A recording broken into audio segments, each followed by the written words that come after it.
The Extrospective podcast is sponsored by Runner, which is the first of its kind, #1 rated, fully automated running coaching service. Whether you're training for your first marathon, a faster 10k time, or simply couch to 5k, you'll be guided by an expert team including Olympic marathon runner Steph Davis. Download Runner, spelt RUNNA, today from the App Store and take your running to the next level. With code ZAK, you'll be able to get your first 2 weeks free and see what all the hype is about. That's ZAK, Z-A-K, for your first 2 weeks free. Hey guys, it's Zach Villeneuve-Snell here, and how is everyone doing? Today's Extrospection is with Sabine Benoit, who is a professor of marketing at the University of Surrey. Sabine researches consumer behaviour, particularly regarding the sharing economy, and I met her at this year's, or last year's, as you'll be listening to this, TEDx Surrey University event. In this episode, we discuss her experience of international sport, her most interesting research, and the future of online education and advertising. Without further ado, welcome to the show, Sabine Benoit. Companies say, well, but that's not true. I said, it doesn't matter if it's true or not. It's not the truth that affects their behavior, it's what they think the truth is. If you're valuable on social media, you have the opportunity to have thousands of followers just because what you say is interesting. For that particular topic, I don't think anybody can tell me anything that I haven't read. I ended up playing girls' national team. It wasn't Airbnb that had the massive problem, it was all the Airbnb hosts. If everything becomes on demand, you can't stumble through your life. The amount of stuff that you can learn and teach yourself is crazy. There's something really liberating and good about this. There's something also really scary about this. Hello, Sabine. Thank you for coming onto the podcast. How are you doing? My pleasure. I'm very well, thank you. The reason why I've asked you on today is because, again, a little bit like Greg and actually Darren, who was on a couple episodes ago, we met at TEDx and I really enjoyed your talk on the future of the sharing economy. You're a professor in marketing, and I wanted to ask lots of questions regarding human behavior because psychology, if the listeners are following by now, is something I'm super interested in and want to pursue. But I think it's important to understand you, first of all, before we go into everything that you know about it and kind of discussion. So if we turn back the pages, what was growing up like for you? Where did you grow up? I'm originally German, so I have dual citizenship now, but so British and German, but I grew up in Germany in a town of 80,000 inhabitants. Sort of looking back, it was very, very nice growing up, but becoming older, 17, 18, I found it it wasn't exciting enough for me, let's say. So I moved basically the day after my graduation from school. I was gone. And I love going back there to see my family, but you wouldn't find me living there anymore, even though, some people might like it, but I'm in the middle of London. That's slightly different from an 80,000 inhabitants town in Germany. My childhood is very, very happy memories, I have to say. I got on very well, or comparably well, I would say, with my parents, very well with my brother. We actually, when we were students, went to the same town and lived together. Many people said, under no circumstances would I live with, by choice with one of my siblings.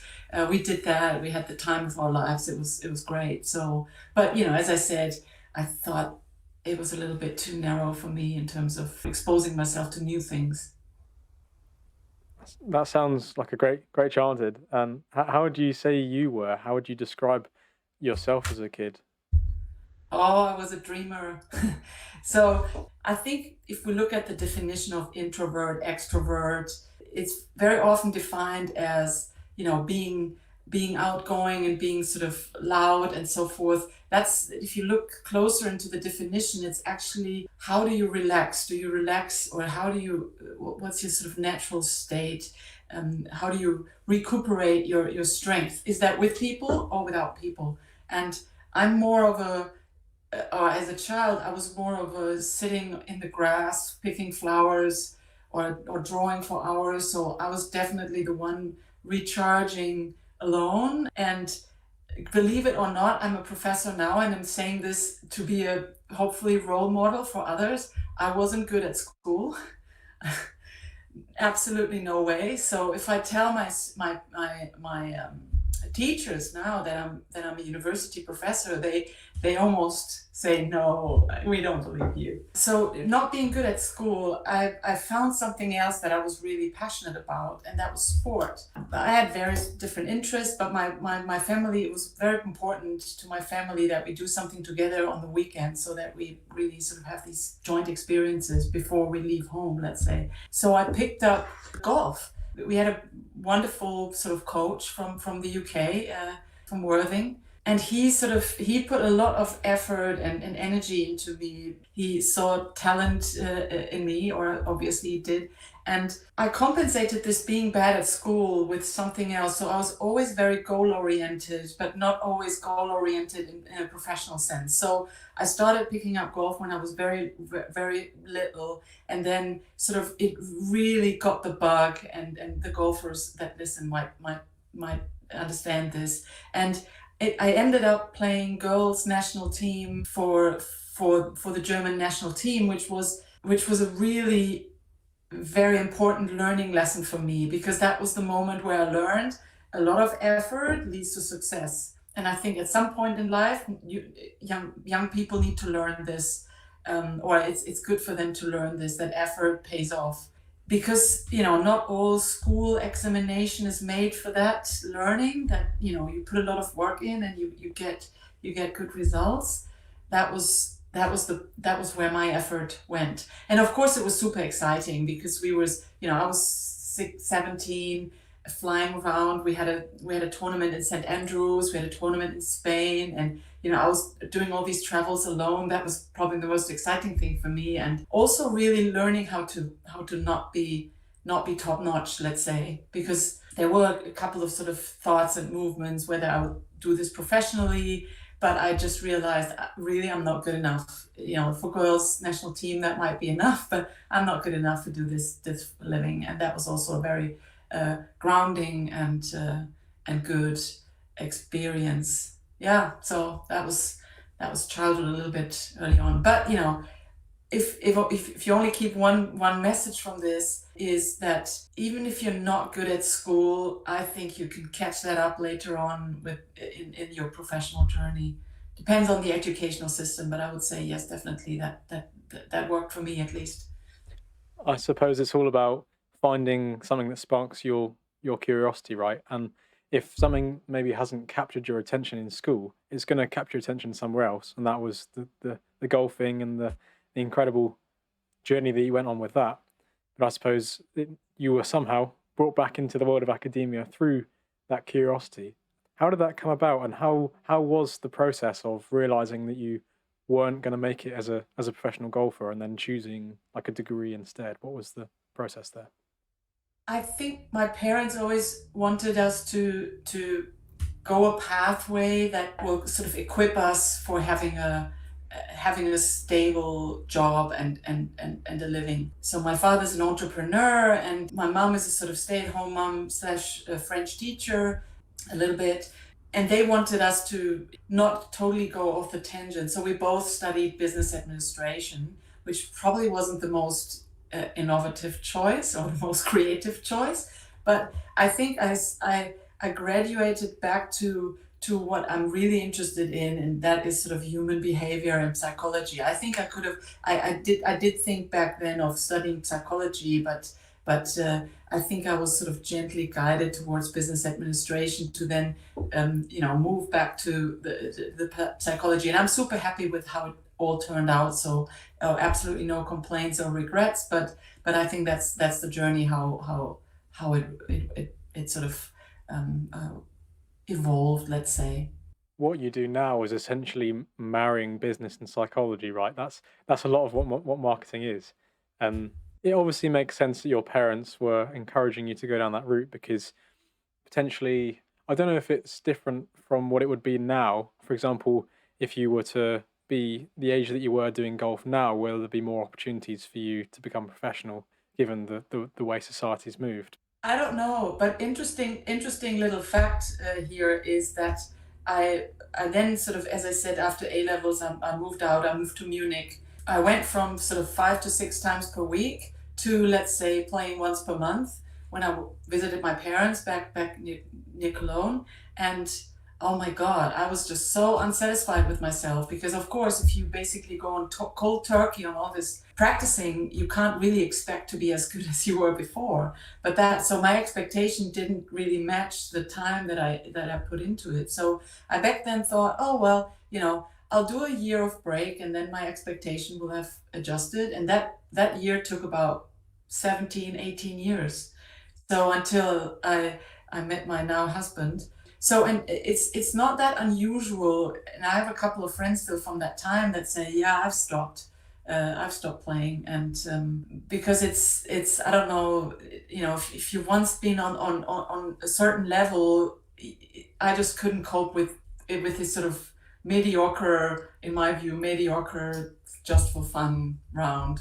I think that's definitely a common theme with sport is if you get to a certain level and then you try and pick it up as your life and responsibilities begin to increase, obviously over the course of out of college and into 20s and 30s, it can be quite obviously frustrating to let go of what once was. And I think that's particularly true of ex-retired professional athletes as well, right? Because you might have a professional cyclist who spends that career at that level, and then they can never really enjoy it afterwards because you're always looking at your speeds and whatever else, and never quite there. So it's an interesting consideration, but it sounds as though you might have reconnected with that now from a better place.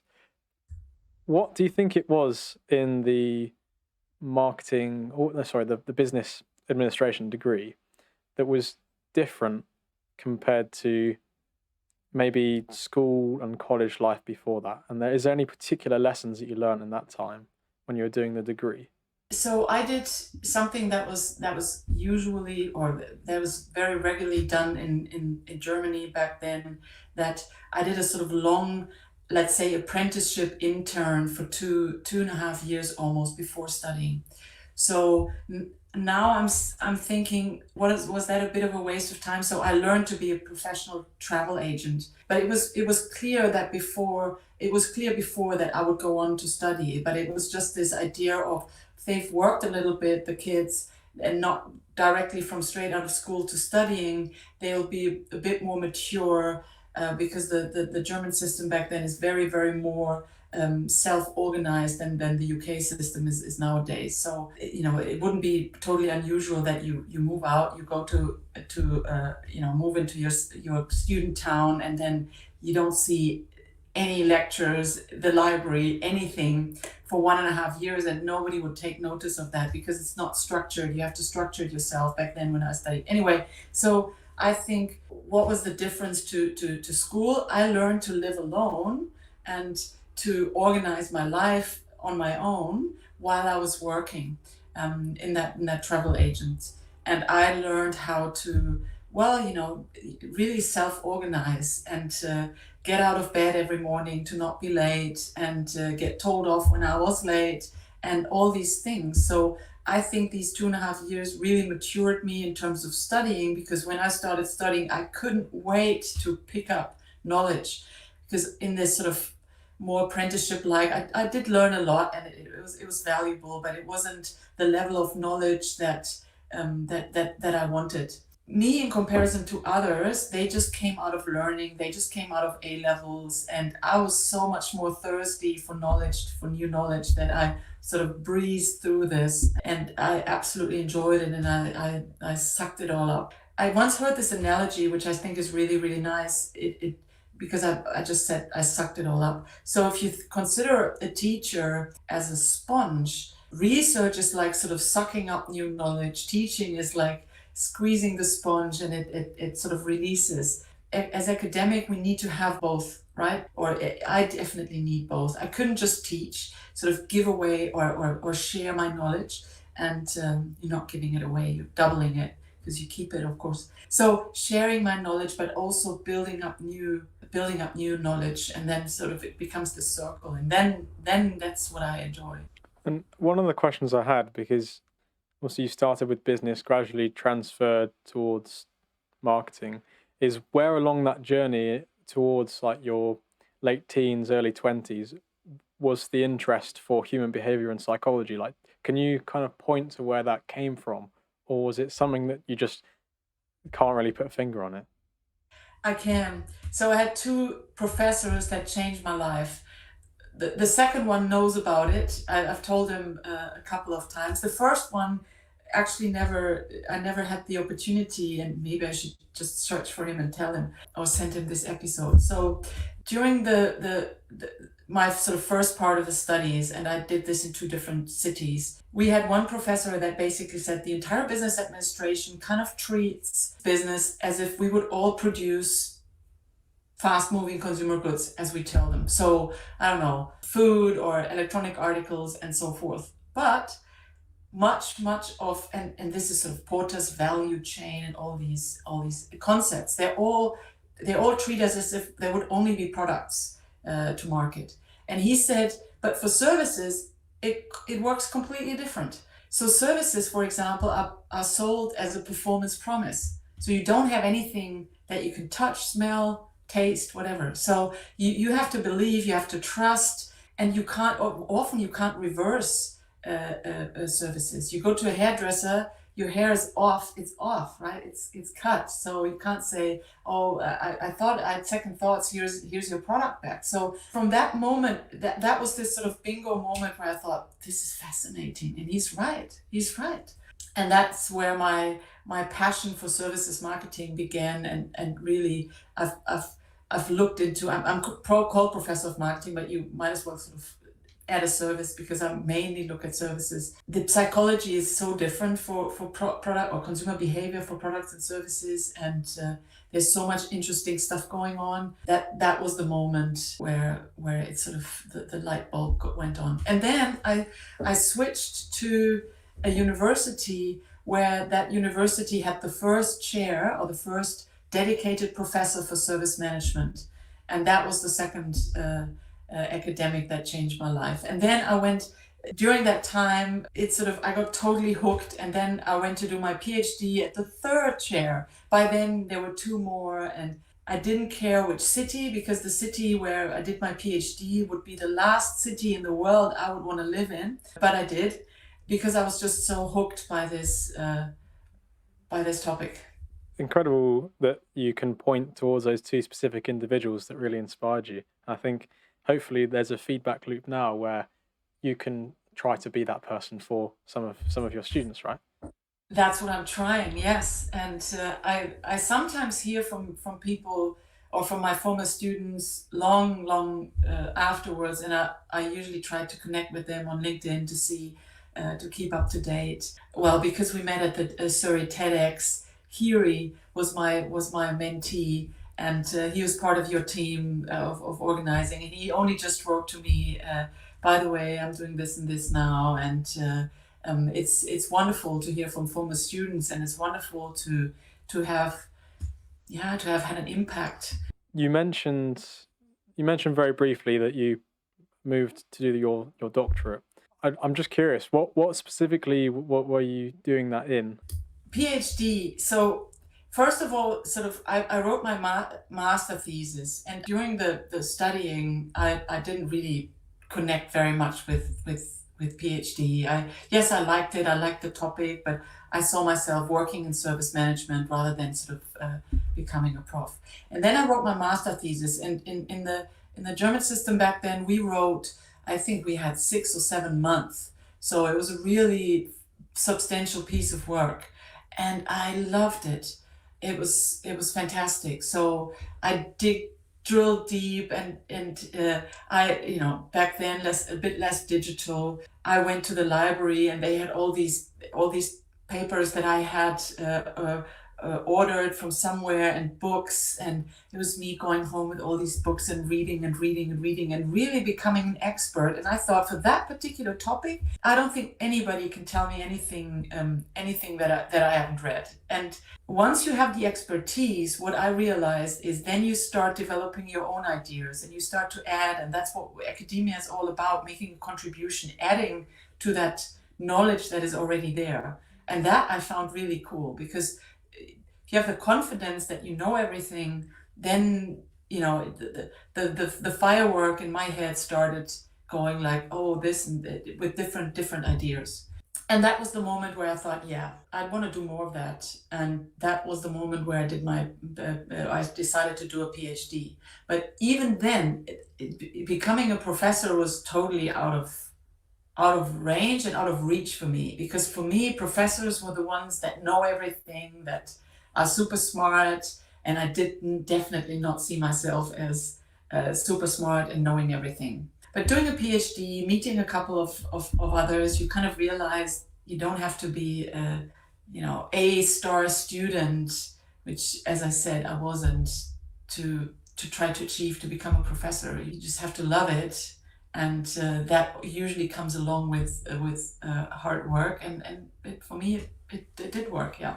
So that was a decision for the PhD, and then during the PhD, this moment of, I can do this, and I want to stay. So yeah, so you do your research and your PhD, then it's into academia, is it straight away, or was there anything else in that time? Yes. So I've always stayed in academia. And I once was as a dinner, and somebody was sitting next to me, and it was kind of like, "What did you do? What did you do? Da, da, da, whatever." And then it was a very friendly reaction, so it wasn't hostile, but it was just this spontaneous blurb that came out of him and saying, "Oh, then you've never really worked." And I thought, yeah, you could put it like this, but it was damn hard. So, because PhD, so in the German system, after the PhD, you need to do another sort of post PhD degree. So you have to do another 5 years. It's called habilitation. It's another sort of exam that you need to pass. Getting a chair is not easy, and as I said, it wasn't a hostile comment. It was just this sort of surprise moment of, uh, how do people redefine real work? So yes, I've always stayed in academia, but I'm very managerially near. So that means that I do usually interact a lot with managers. I talk at managerial conferences. I don't do consulting, so I don't usually tell them what to do. That's for me consulting. I tell them where the market goes, what the consumers do, and I have done contracted research, and I do contracted research where a company says, we want to know more about that. And then I do a study, and then I decide how to approach that topic, and then I tell them the results. But what they do with this, that's not my field. So therefore, yeah, I've not never been in the managerial world as an employee, but I know a lot about what's going on. So I've posted an advisory board company, for example, go there 3 times per year for a day. We have meetings, and I try to contribute and be valuable by having an overview, by looking on the market from the outside, and I realize that's a really big value, because most of the people that I interact with, they're in the middle of the storm of the sector or the industry, whereas I'm looking at the storm from the outside, and sometimes it's just easier to look at it from the outside. Absolutely. I think the work that academics do in general, but I mean specifically talking here, is so crucial to understand the direction of the not just markets but mood, right? The human behavior element of where people are putting their money, what's on the rise, what's on the decline. It's very quiet. Don't worry about it. You've moved since then to Roehampton and then Surrey, and then I saw somewhere on there that you were actually in Australia at one point as well. Obviously, not kind of detailed on each every individual step, but can you take us through what that kind of process was through your academic career and where you specialised? And So I've spent a fair bit of my career in different places at very sort of small standalone business schools. They're very, because they're more smaller and more agile. They're very internationally oriented. So I was at English speaking schools in the German space, and then there's a German saying, where love falls down, it sort of stays. It doesn't really translate very well, but I fell in love with somebody, and that made me go to the UK, and then I had my first job here in Roehampton, and then I moved to Surrey because they have a retail and a specialization, And I really also like this. There was a big center for digital, or is for digital economy. That sort of intrigued me, and that's how it all went. And yeah, you mentioned the Australian university. So at some point, my husband is an academic too. We had a job offer there, and we declined because my family's in Europe, his family US and Europe, and it just wasn't the right time. And then they said, well, if we can't have you completely, how about an affiliation? Kind of looked at each other going, yeah, absolutely. So every year I spent 6 weeks in Australia. Of course, I try to make sure that I coordinate with Surrey so that it's not disruptive, but that's the most productive research time ever for me. And I absolutely love it. One reason, just all email come overnight. Everything comes overnight, usually. Then you wake up, it's this slightly overwhelming moment where it goes, and then, I deal with my emails 1 hour, maybe 1.5, and then the whole day is quiet, peaceful. People in Surrey know, well, she's gone, and yeah, some of my best publications were supported during that time because you can really do some deep thinking. It's probably how other people go to some kind of mountain hut. That's how it feels. And no offense to the Australian city here. No, I, I think that something that's spoken to me there is I've always wanted to go to Australia for a set period of time, and I don't know whether it's just the romanticization of the culture or the terrain for exercise and the people there, but that there is that problem of being so far away from family and so far away from what you're used to, and I think you've struck a perfect sort of happy medium there by obviously it's not a holiday because you're going there to work and work very hard, but it means the 6 weeks a year that you're there, you're able to crack down, but also in like an environment which is you're able to experience that without taking away from being grounded in Europe, which I think is an incredible opportunity that you've managed to carve out yourself through your work. You mentioned you were proud of a few of the publications that have come out of your time in Australia. What's probably the most proud you've been of a piece of work, and could you describe what that was researching? If a marketing person would look at my CV, they would pick a different one. But I'll pick one where, with my co-author Julia Hartmann, and we looked into, and that's a couple of years ago, and we had no lobby at this journal whatsoever. It was just the two of us, and very often you have these big shot authors on the paper, and they know the editor and so forth. We had no lobby.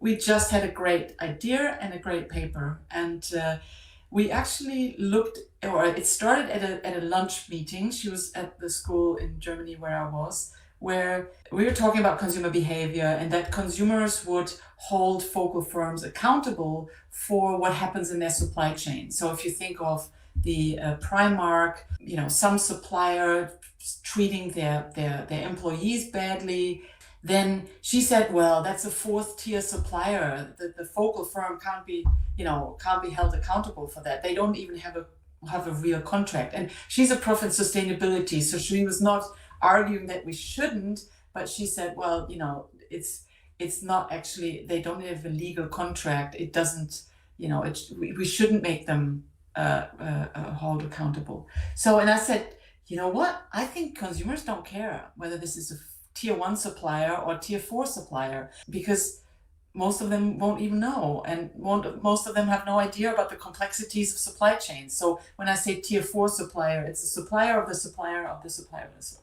So that was the starting point of that research, and we basically identified different circumstances on when do consumers attribute less blame to focal firms, so brands like Primark. When does that happen? And that was sort of force majeure. So when, for example, there's an earthquake and there's a big leakage of chemicals into a lake, if it's due to an earthquake, there's no There's less blame. Then we have the individual behavior. So if it's not systematic behavior, but individual behavior of an individual employee, then it's also less blame accounted to it. But all else, I think, was basically really whether it's a big part in the product or whether it's a small part, whether it's a large supplier or a small supplier, whether it's tier 1 or tier 4, it was the consumer doesn't care. The focal firm has to be responsible for what happens in the supply chain. And we call that chain liability. And that term is really sort of taken off. It's nicely cited. We've done a sort of follow-up publication, but that was the best project I would say I've ever had, and I'm quite. It's not only enjoyable, but it's also some kind of pride attached to it that we made it in there without any lobby and without any big shot on the paper. That sounds super interesting. I think it's very important, clearly, the work that you're doing, connecting genuine, like on the ground, regular person's perception of a company. They don't have any idea of the complicated structures, like you say, that in the academic world and in the top level business world that everyone is aware of. And it speaks to the importance of perception of what's going on is almost more important than actually what's going on. It's very often I have this conversation when companies say, well, but that's not true. I said, it doesn't matter if it's true or not. If the customer perceives that you're not trustworthy or that you've done this and this, then that is what affects their behavior. And it's not the truth that affects their behavior, it's what they think the truth is. That's just something that companies have to deal with, that it's a lot about reputation management and about perception. Speaking of perception there, and that's something that might be surprising to some people. What's the most surprising thing that you've learned about human behavior, do you think, that you weren't expecting to uncover in your research? We had data from a information-based community, so or no, we had from a transaction-based community, so where you barter music and books and so forth. That was it's a bit like eBay for music, and they gave us data for 2 years, or we had a survey and then we had 2 year data period, so that we could link the survey data to the behavioral data.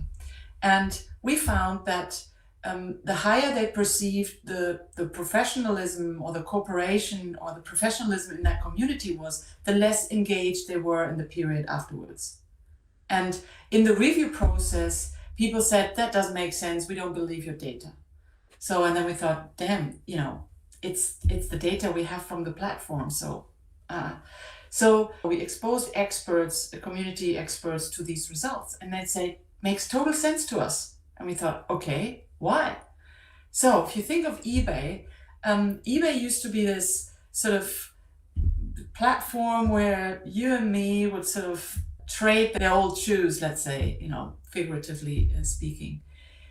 If you look at eBay now, there are more power sellers than actual sort of private individuals. So that has upped the game so much in the community that if you basically sell your old stuff, and then it might take you 6 or 7 days to bring it to the post, you might be, people might evaluate you badly. So the higher the performance level, the more normal people, let's say, so normal eBay members and not power sellers might be saying, that's too exhausting. We sent it back. We convinced it. It's the headline is "Professionalism Kills the Trading Star" from the song Radio Star. But that was one of the surprising results where we really scratched our heads and thought, that's weird.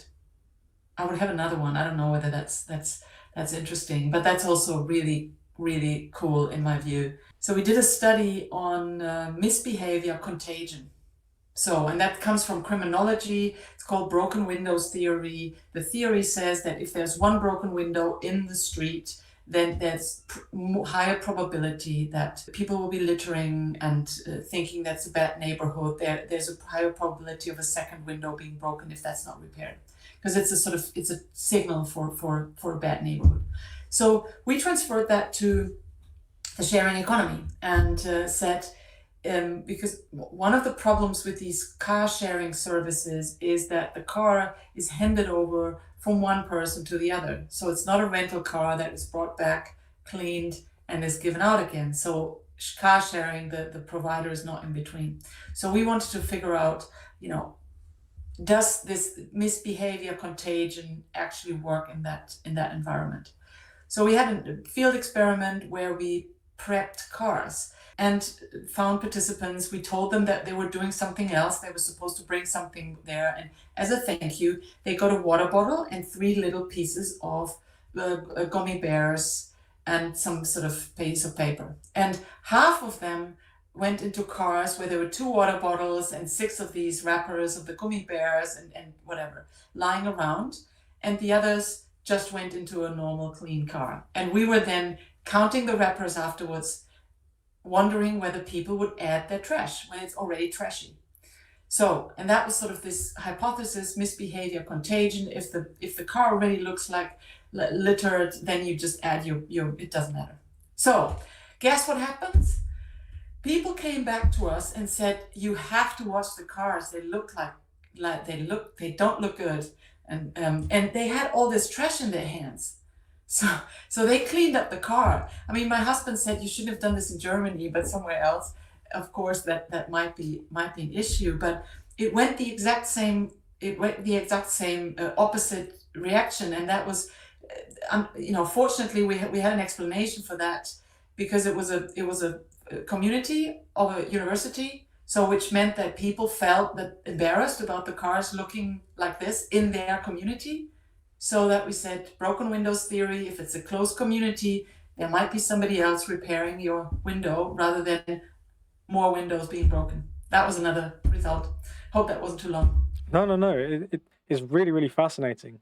And it's really interesting to me that because you have that theory of what a few bad people can undermine the good work of the majority. I think there's some phrase which abstracts that, but and it's really interesting to hear that if that community is close knit, then because people have maybe their reputation on the line, or more so than that, is they care about the community reputation or the community aspect, that they are more interested in preserving it for everyone else. I think that's some interesting research there, and actually the sharing economy is of course what your TEDx was centered around.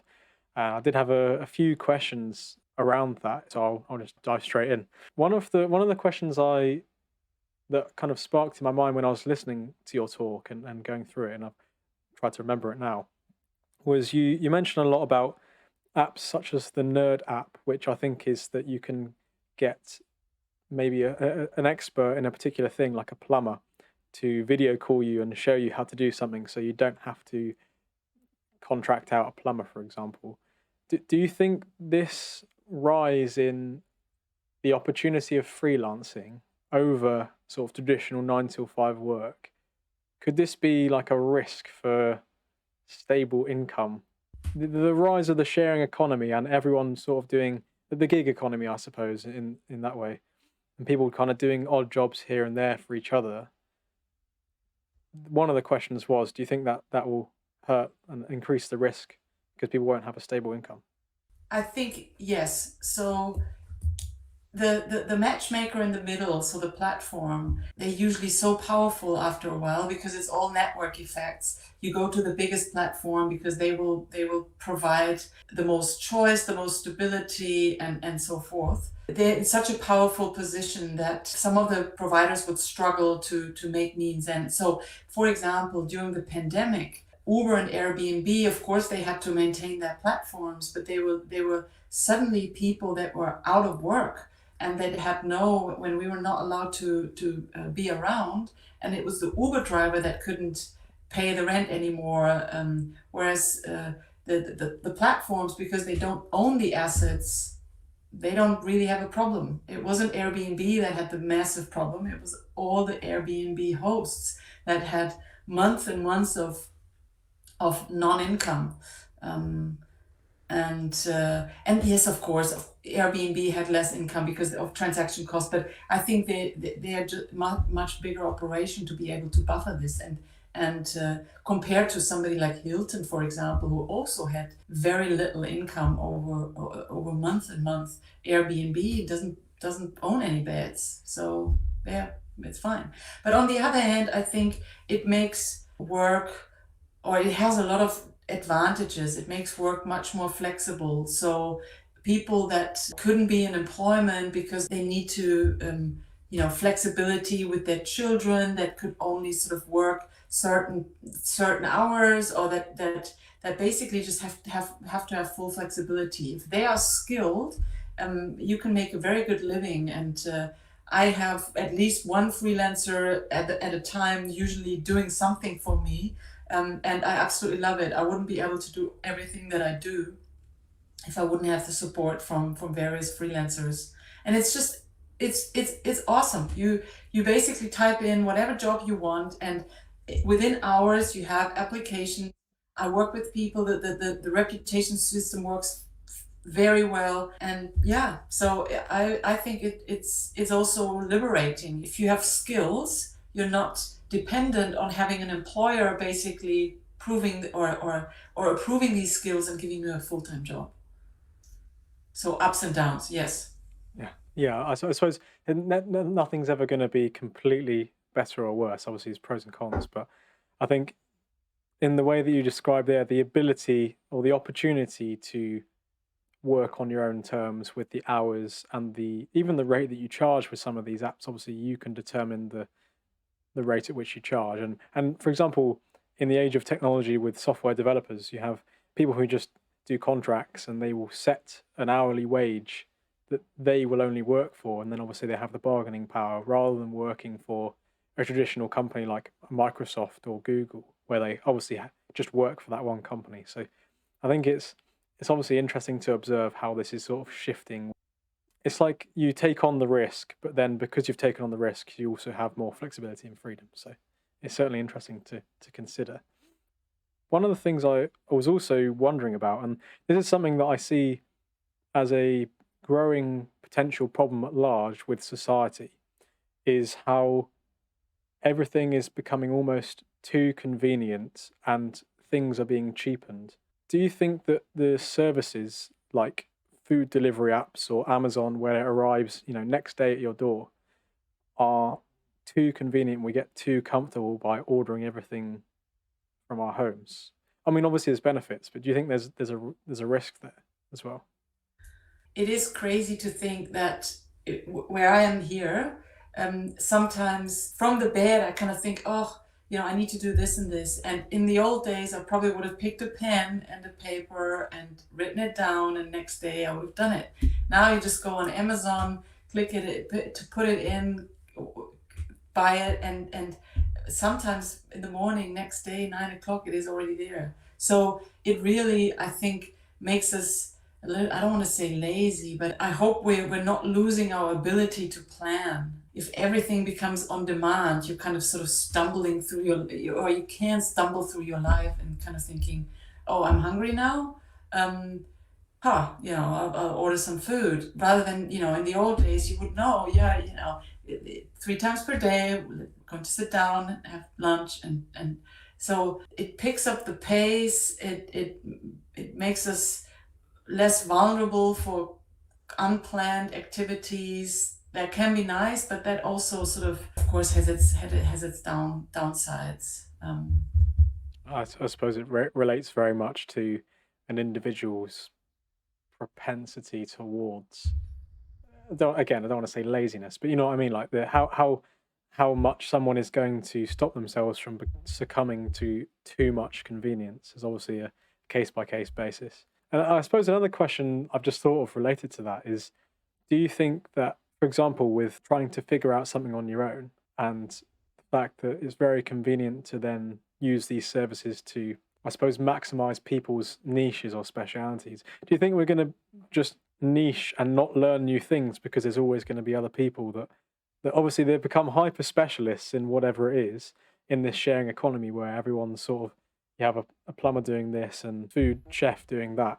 Do you think that takes away from stumbling and learning how to do things on your own? And isn't there something quite good about that as well? So I think the opportunities for learning are absolutely immense. So, in a digital space, if you think of YouTube, all you have to endure is some small ad videos in front of these videos, but that's all. It used to be that you had, big libraries, and then you had to get a library card. It was all really not very convenient. There were gatekeepers and so forth. Now there people all over the world that want to share their knowledge. If you want to know how to do a regression analysis, you go onto YouTube, and you will find tons of videos that explain exactly how you do that. And I think that's wonderful. Whereas you don't need to buy a book. I mean, of course, you can also buy a book, and it's probably a little bit more in depth and so forth.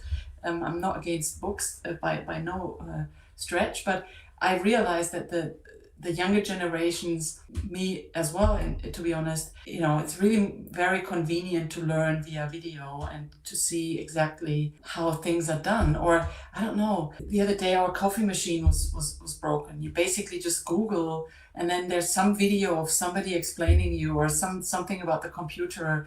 This and this is gone. You Google it, and it's you find somebody who's willing to explain that to you for free. So the amount of stuff that you can learn and teach yourself is crazy. Or Google in marketing has all these. You can actually make a degree, which is somewhat scary as a university. So where they give you, if you've gone through all their sort of digital marketing courses online, and then you've passed a couple of sort of questions and tests, they give you a certificate, and you can put that on your LinkedIn or CV or something like this, and it's for free. So, or most of the Google things are for free, and of course they want to make money, and they want you to use Google AdWords and so forth. I understand that, but it's a really great skill to have, and them giving out degrees, yeah. And So I'm really glad you kind of came to that, because that's one of the things that just popped into my head was, in this age of the abundance of information at our fingertips for free, the infinite Google search box that can just answer pretty much any questions we have. Do you see a transition between how much, because society still values very much having a BSc or a PhD at the end of your name, and with for good reason, because it's a clear evidence of a sustained period of hard work and expertise. But do you think there's going to be a transition point between us valuing that less and just judging someone based on how much they know something because they could have just taught themselves? I'm thinking about it now when you say regression analysis. It's like a lot of the things that I learn at uni, I'm looking at YouTube videos to aid or even take over that learning for that module. So do you think there's going to become a transition point there? so transition point in terms of how do we evaluate people, I think we're already long there. So if you think of all the sort of influencers and people on social media that have a lot of followers, let's say, do we look into where they did their A levels or where they go to uni, whether they went to uni at all? We judge them by whether they're valuable for us or not. And then we follow them or we don't follow them.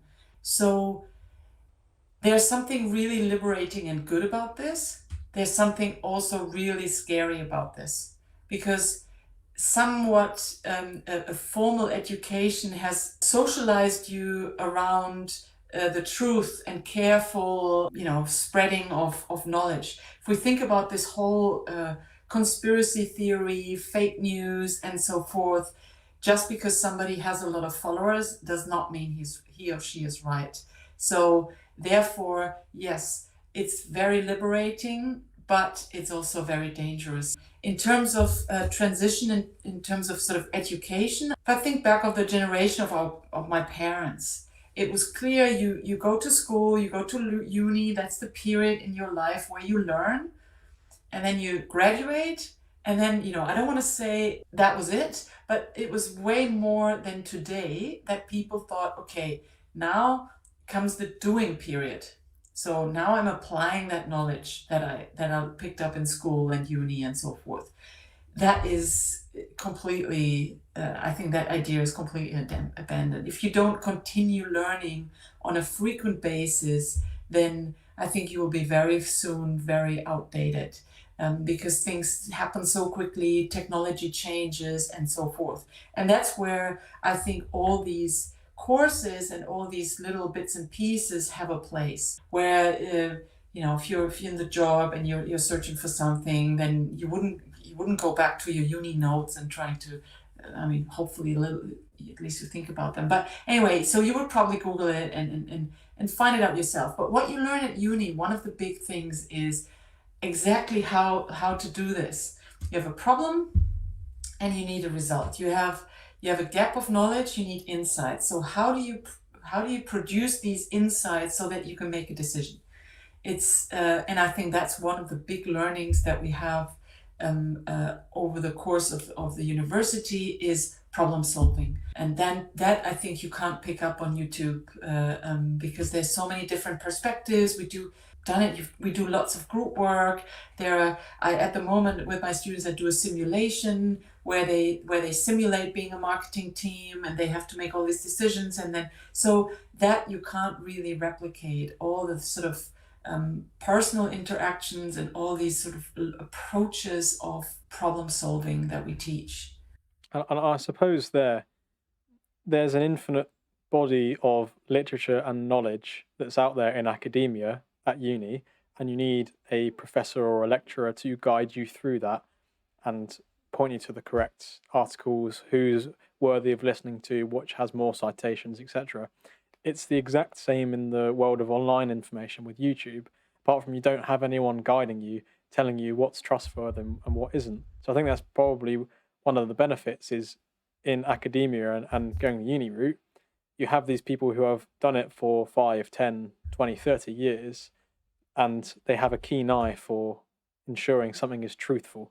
And what you mentioned there speaks exactly to that importance of uni and not just giving you knowledge, but teaching you how to think and how to process and how to problem solve.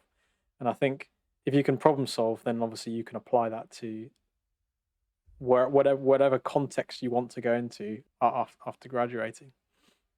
What do you think about like marketing on social media now compared to, and you mentioned YouTube ads, compared to like traditional, I don't know, like newspaper ads in terms of like human behavior? I don't know if this is like, I appreciate this might not be your niche specialty, but what do you think is happening to human behavior as advertising is switching from traditional media to TikTok? TikTok is indeed, I mean, I know about it as a marketeer, everybody does, but it's not a platform that I've really sort of that I've really engaged with very, very well. But I think on a more general side of things, I think ads try to become more relevant and more valuable, and that has grown over time, and that's why they're all so thirsty for data, and that's why we have so much talk about privacy, because they want to learn more about you to be valuable and to expose you to valuable ads. In a way, that's I think again it has two sides. In a way, that's really valuable. So if you're in at the moment thinking about coffee machines and what coffee machine to buy, of course you will find ads for coffee machines more valuable than for 3D printers. But on the other hand, I think it takes away a little bit of serendipity, let's say. So for example, these recommender systems of Netflix or Amazon, people that bought this book also bought that book. So maybe then we're all getting mainstreamed to a certain cluster, and maybe being exposed to something completely else would be super valuable, or would be just sort of interesting, and we would be less in this bubble of, that's what's people that are similar to you in some sense have done. And then you're not exposed at all anymore to what do people do that are totally dissimilar to you. And I think that's really important, and we need to find ways to have these spontaneous interactions that are outside this back again. And because you said sort of this information verification, and we talked about this sort of fake news, and I think that's one of the big future businesses, to verify information on the web. So you said that, it's the professor guiding you towards certain type of information, and you don't have that on the web. I think there will be services that basically tell you this is 80% true, or something like this. As we now have sentiment analysis that tells you this text is 80% positive or 80% negative. I think that there will be something like that in the future coming up. Mhm. And just to touch on the point you raised there with the new way of advertising, because they want to accurately advertise to you, you almost become an echo chamber. Because not only in the advertising, but also in the recommended feed on YouTube, all of the videos that will be recommended to you, or most of them, will be based on previous watching history or browsing data, etc. And it's also quite relevant to me as well, because I worked for a tech startup who were creating a browser and extension to give you the option to pass on your data, and then they'd sort of like reward the cut. They'd be like middleman, and they'd reward you back with points to then spend on a marketplace from the money that they got from selling your data. So it's all like a bit more transparency. And they're saying, Google and these big companies in this new Sounds like world the of Hat. There's one company called the Hat that is doing something very similar. This, ah you own your data and so forth, but it's obviously not yes, no, I mean it's yeah. definitely it's clearly emerging and rising.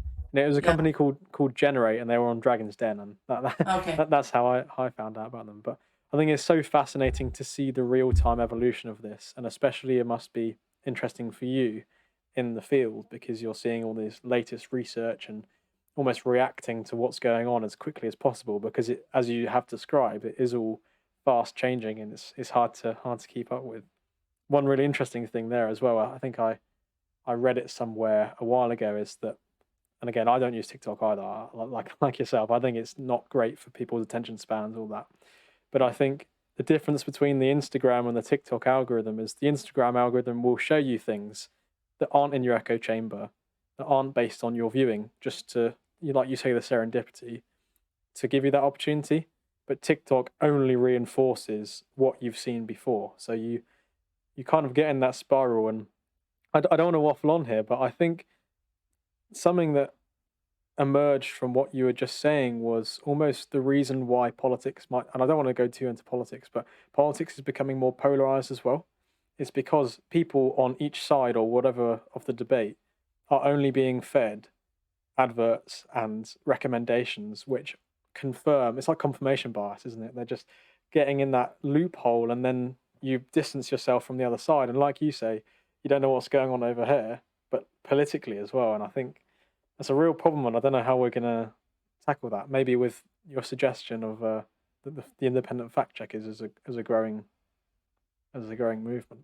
So my husband is a political scientist, and we talk a lot about this sort of polarization. He's American too, and of course in the US it's even more extreme. I would say, as a layman, I think it's really the ads become a little bit, or in my view, the sort of political marketing becomes more aggressive, and the interaction is a little bit less, in my view, sort of gentlemanlike than it used to be. And then I sometimes ask myself, where does this anger come from? How does that move into the personal space of people, that you would say, I'm a Democrat, I can't have dinner with a Republican, something like this. It's I don't get it, and I hope that there's some smart political scientists that figure out how, or whoever, how to avoid that kind of development. I think it's horrible, this polarization, definitely. I hope so too. And it's one of the things I really enjoy about my friendships with people is I often disagree with them on things, but it means that you don't get too sucked into that echo chamber. And I don't know, it's an interesting thing to see gradually happen. Even now with the whole Elon Musk Twitter stuff, but we won't go too far down that rabbit hole. How Um, boring would an evening be if you would be with friends and you say, hey, what do you think of this? And they all say the same. Wow, I mean, go home at 10. yeah, right. So I think it's, yeah, there needs to be tolerance, acceptance, curiosity for other people's views. And what I've learned, and that was a really important learning as well over the course of my life, and maybe also as an academic. And I had people accusing me of, oh, you always also take the other side, and you never pick a side, so to say. But is that if I think something or some system or is really stupid, then or overdone, or then it very often means that I don't know the full story. I think that's very grounding. I can tell you various examples where I initially thought, "Man, that is stupid," and then you kind of look into it and think, well, then it makes sense. And all these moments, that's the learning, and that means that I shouldn't have been that harsh at the beginning, thinking that is stupid. But I should. Whenever I think it's stupid, there's a possibility of digging deeper on trying to understand why this person does this, because there must be some reason, and maybe it's a reason, or the reason is that I don't understand why they're doing this. I mean, that's the key point, isn't it? Is understanding why someone would think or act in a certain way or conduct a study in a certain way or whatever. And I think that speaks to the importance of psychology and human behavior, because often we don't appreciate that people might have the same good intentions as us, or might still want to achieve the same end goal, which I think most of the time is correct. I'd like to say I believe in. I'm optimistic about the potential of humans to do good and be nice and giving people, but I think we go about it in different ways, and if obviously we have an appreciation for that, then we'll obviously get a lot further. One of the things you said in TEDx was that entrepreneurs will spot sectors in which incumbent firms have become too comfortable with the status quo. And we've spoken a little bit about those disruptive sectors and the pros and cons, and a little bit about human behavior, which I hope is valuable for the listeners. How can I and how can everyone else listening spot, first of all, and support upcoming businesses who are trying to provide genuine value against these long established traditional big companies, which might be a bit cumbersome? So if you have a really great idea and it's not that resource heavy, then you really have an opportunity. So if you would want to come up with a new type of airplane, that's probably going to be a very difficult pathway that you've chosen. But if we think about A, services, and B, sort of the internet space, or the online space, then it's not that, or it's much easier, let's say. I don't want to say it's not that difficult. So it is very, very difficult. But so as we said, services are sold as performance promise. If we think about Dropbox, and you can Google back on the Dropbox case if that's of interest, he wanted to test the beta version, and he just threw it out there. He created a video, explained what Dropbox was. I have it in my sort of teaching. And then he threw it out there to some sort of platform of lead users, let's say. And overnight, he had subscribers from 1,000 to 75,000. And only then they thought, holy moly, we need to get going. This really has legs. So if you're in the service business, it's much easier to offer something on the market, leave yourself enough time, and then develop it along the way. This sort of trial and error experimentation pathway. Yeah, I think there are lots and lots of sectors where there's just a lot of opportunity. And today, if you're valuable on social media, you really have the opportunity to have thousands of followers just because you're valuable and what you say is interesting. And there are lots of gatekeepers that have been removed. If you want to publish a book, there's lots of self-publishing possibilities where you can just be out there, and if you have enough followers, you can sell the book on your own. There are online shops that make it super easy. Very often just requires your own time, and so go out and try it. Absolutely. I have to say, I find this so interesting as someone who my vision of a career is so different 5 years ago when I was in school and being taught about the different kind of jobs and roles I might want to pursue, and my understanding of it now. And it's not just I've become more aware of it, it's changed quite dramatically.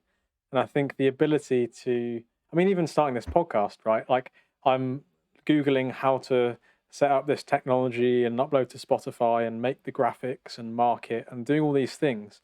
And I'm able to do that as an individual with, I bought the mic, but everything else has been free software that people have bought.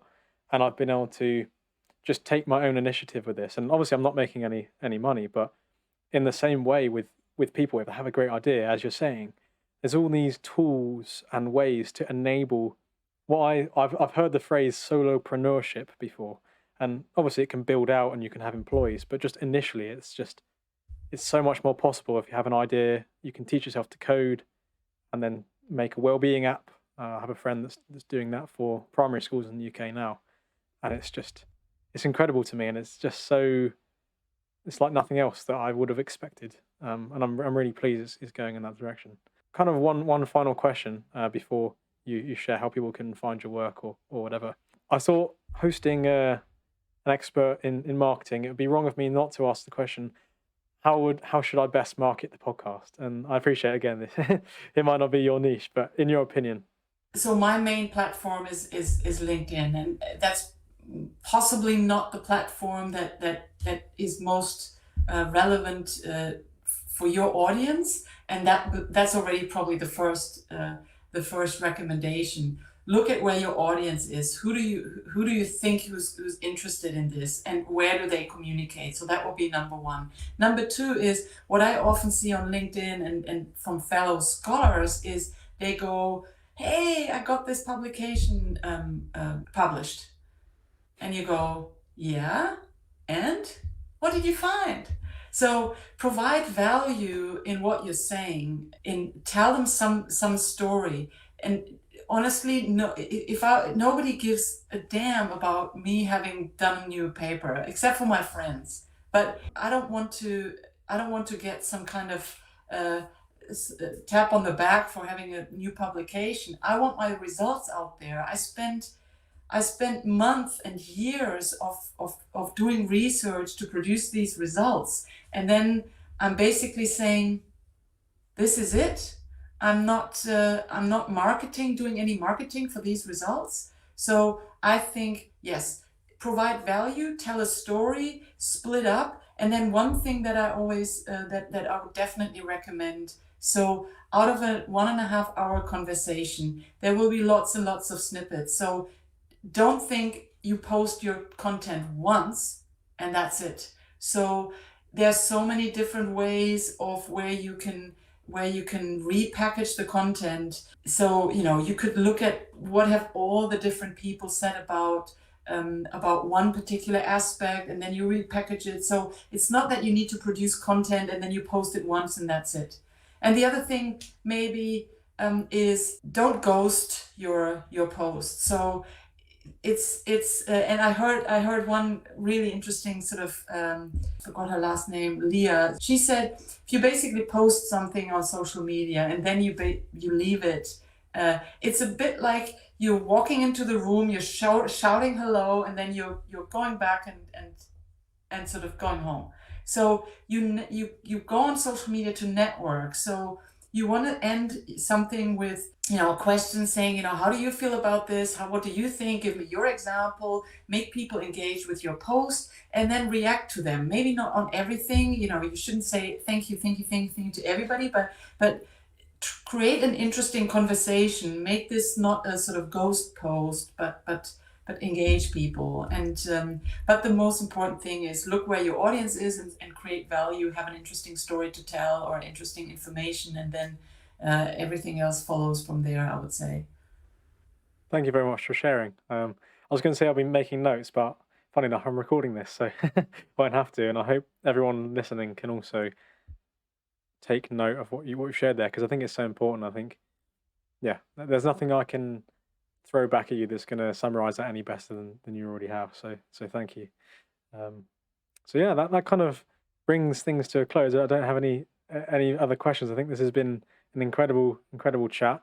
It's been personally very, very interesting for me, as I've explained, as someone who's interested in human behavior and studying economics now. It kind of all comes together.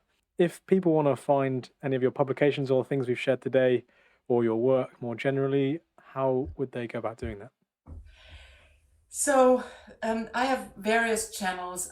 Of course, there's a university website. Nobody's easier to find than an academic. You just Google the name Sabine Benoit, and you'll find various places. I have, of course, my own website. But the one thing that I really care about is over and above. I have a LinkedIn page, of course. Is I have a YouTube channel. So please, if you want to. I've transferred some of my research into little animated videos and for people to use them in teaching. So there's, for example, a video on explaining the sharing economy in 3 minutes, or characteristics of services, or this supply chain project that I talked about earlier. And this is this is really the various channels that I'm on. But I'm very open to new people and new things. So come and link with me wherever you want to link, link up. Except you won't find me on TikTok. I'm acting on that one. But yeah, all others, all other professional platforms, I should be fairly available. Perfect. And I would encourage everyone as well to search up your TEDx talk, because it was really, really good, really valuable. So yeah, Thank you. thank you very much for your time this afternoon. I really appreciate it.